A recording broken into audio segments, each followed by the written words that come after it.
nice-looking crowd here. Thank you so much. Can everybody please give Lorden a big round of applause for that great introduction? What an outstanding young man. Now, it is good to be back here in Florida. I don't know if we've got any Tampa Bay Rays fans here in Orlando. Big game tonight. It's do or die time. Now, the last time the Rays were in the World Series in 2008, Florida sent me to the White House. Now, the Rays fell just a bit short then, but here in Florida, Democrats fell a little bit short in 2016 also. Over the next couple of weeks, Florida, you've got the chance to fix two mistakes. You've got the chance to set two things right. You can bring a World Series championship to the Sunshine State, and you can send Joe Biden and Kamala Harris to the White House.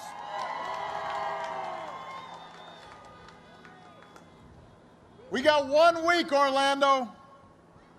1 week. Si se puede. 1 week until the most important election of our lifetimes. And you don't have to wait until next Tuesday to cast your ballot. You've got 2 ways to vote right now. Number 1, you can vote early in person right now. Number 2, you can vote from home with a mail-in ballot. Don't wait. Put it in the mail or drop it off at a drop box location today. Don't take any chances. Just get it done. Just go to iwillvote.com to find out where you can early vote in person or drop off your ballot. If you've already voted, how many of you have already voted? If you've already voted, then your job is to go help your friends and family make a plan to vote. Because this election requires every single one of us. And what we do this week will matter for decades to come. Now, I've sat in the Oval Office with both of the men who are running for president. And just in case you couldn't tell, they're very different people. I didn't think that Donald Trump would embrace my vision or my policies, but I did hope for the country's sake that he might show some interest in taking the job seriously. But he didn't. He hasn't shown any interest in doing the work or helping anybody but himself and his friends or treating the presidency as anything more than a reality show that can give him the attention that he craves, and he does crave attention. This week, with everything that's happening, you know what he brought up? He was fussing about the crowd size at the inauguration again, saying his was bigger. Who is thinking about that right now? Nobody except him. But the rest of us have had to live with the consequences. More than 225,000 people in this country are dead. More than 100,000 small businesses have closed. 500,000 jobs are gone in Florida alone. Think about that. And what's his closing argument? That people are too focused on COVID. He said this at one of his rallies. COVID, COVID, COVID, he's complaining. He's jealous of COVID's media coverage.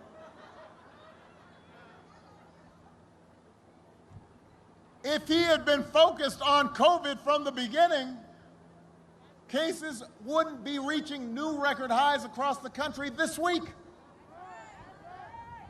If we were focused on COVID now, the White House wouldn't be having its second outbreak in a month. The White House. Let me say this. I lived in the White House for a while. You know, it's a controlled environment.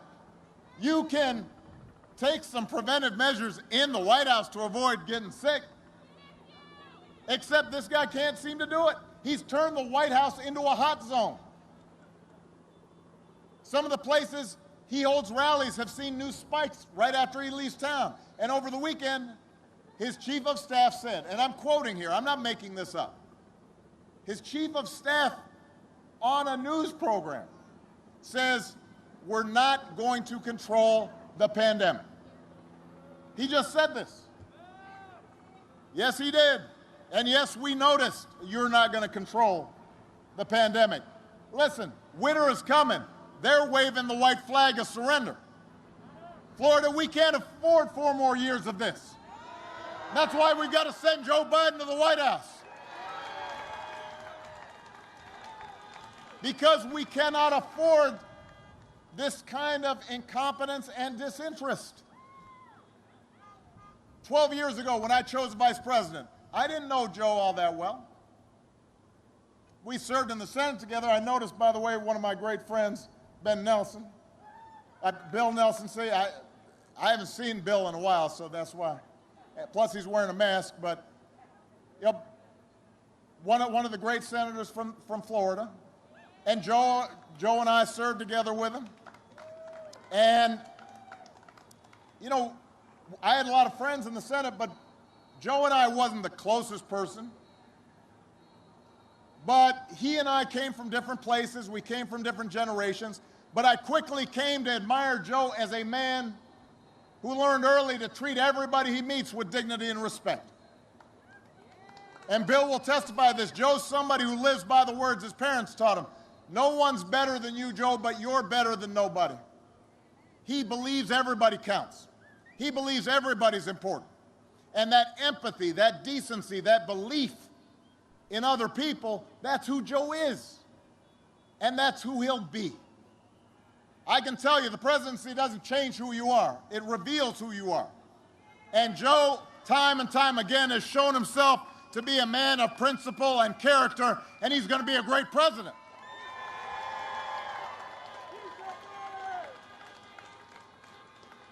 For 8 years, Joe was the last one in the room whenever I faced a big decision.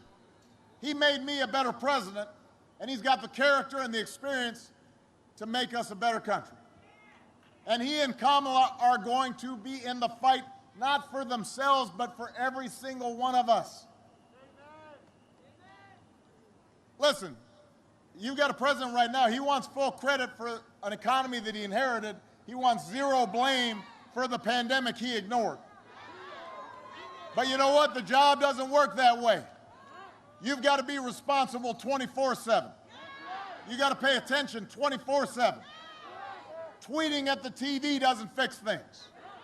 Watching TV all day doesn't fix things. Making stuff up doesn't fix things. You've got to have a plan if you want to make people's lives better. You've got to put in the work if you want to make people's lives better. And along with the experience to get things done, Joe Biden has concrete plans and he's got concrete policies that will turn our vision of a better, fairer, stronger country into a reality. Look, here's the truth.